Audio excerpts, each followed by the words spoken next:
Hello दोस्तों, आप सभी लोगों का इकाना अकेडमी में स्वागत है। वीडियो को लाइक कीजिए और शेयर कीजिए और सब्सक्राइब कीजिए। आज हम बात करेंगे बीटीसी 4th सेमेस्टर 2018 के क्वेश्चन पेपर के बारे में। प्रथम प्रश्न पत्र बहुविकल्पी क्वेश्चन 15 क्वेश्चन होते हैं, वही देखेंगे आज हम लोग। क्वेश्चन पहला दिया है, पठन की प्रक्रिया में उचित आरोह अवरोह का समावेश न होने का प्रमुख कारण है।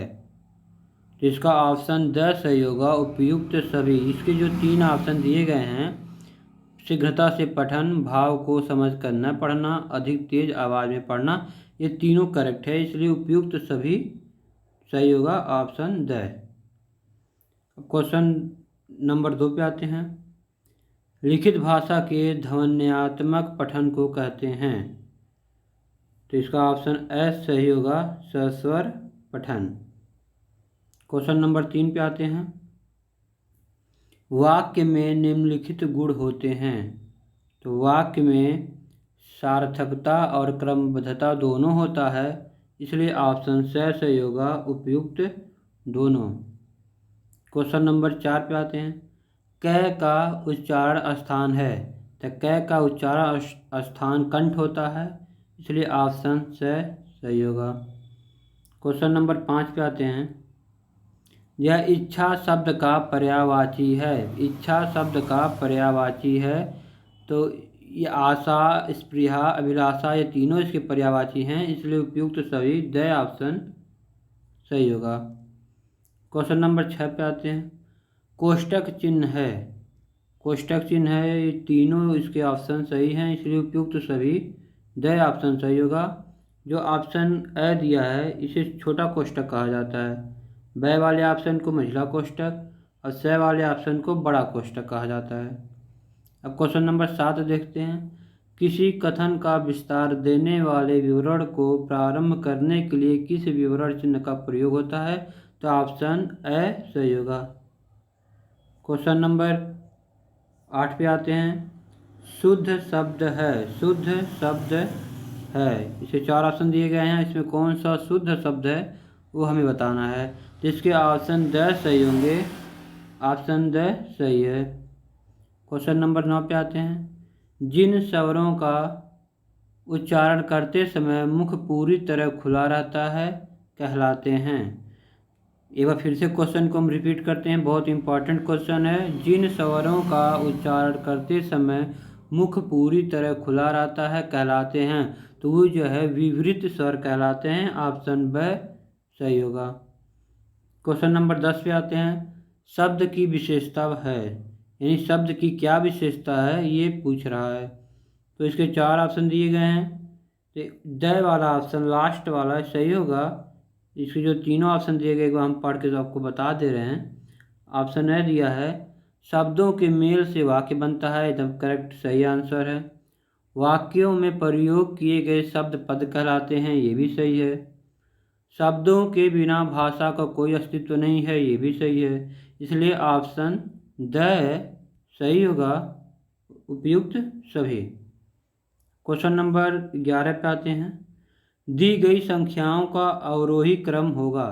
दी गई संख्याओं का अवरोही क्रम होगा। पहले तो आप ये जान लीजिए अवरोही क्रम होता क्या है। तो अवरोही क्रम उसे कहते हैं जो बढ़ते हुए से घटते क्रम में चलता है, उसे अवरोही क्रम कहते हैं। तो इसके जो क्वेश्चन दिया है उस हिसाब से इसका ए ऑप्शन सही होगा, क्योंकि ये बढ़ते बढ़ते हुए से घटते हुए क्रम में गया है, इसलिए ऑप्शन ए सही होगा। अब क्वेश्चन नंबर 12 पे। संख्या 5 को 0 से गुणा करने पर गुणनफल क्या प्राप्त होगा। तो किसी भी संख्या में हम 5 और 0 का गुणा करेंगे तो हमारा जो गुणनफल होगा वो 0 ही प्राप्त होगा, इसलिए ऑप्शन ए सही होगा। देख लीजिए, आपको बता भी दे रहे हैं कैसे, कि 5 गुणे 0 बराबर 0 ही होगा, इसलिए ऑप्शन ए सही होगा। अब क्वेश्चन नंबर 13 पाते हैं। शून्य को किसी संख्या से भाग देने पर भागफल आता है। तो ये भी इसका आंसर भी शून्य होगा, इसलिए द ऑप्शन सही होगा। अब क्वेश्चन नंबर 14 पे आते हैं। इसमें दिया पुस्तक प्रेस कारखाने में पिछली वर्ष 39,789 तथा वर्तमान में 46,759 पुस्तकें छपकर तैयार हुई। कुल कितनी पुस्तकें छपी ये पूछ रहा है। तो पहले जो है 39,789 प्लस कर देंगे, वर्तमान में जो दिया है 46,759, इसको इसी में ऐड कर देंगे तो हमारा जो आएगा वो ऑप्शन ब सही होगा, 86,538। अब क्वेश्चन नंबर 15 पे आते हैं। 15 क्वेश्चन है, एक सैकड़े में कितनी दहाइयाँ होती हैं। तो ये पूछा एक सैकड़े में कितनी दहाइयाँ होती है। तो आप कोई भी संख्या मान लीजिए 100 संख्या, मान लीजिए 100 हम लिख दिए, इसमें हो जाएगा सैकड़ा हो गया, ये इकाई, दहाई, सैकड़ा। अब पूछा एक सैकड़े में कितनी दहाइयाँ होती है। तो दहाइयाँ एक ही है ना, एक सैकड़े में एक दहाई है, तो इसलिए इसमें ए ऑप्शन सही होगा, 1। अगर वीडियो आपको पसंद आई हो तो लाइक कीजिए, सब्सक्राइब कीजिए और शेयर कीजिए, ताकि हम बीटीसी के लिए सभी सेमेस्टर के लिए वीडियो आपको उपलब्ध करा सकें। धन्यवाद।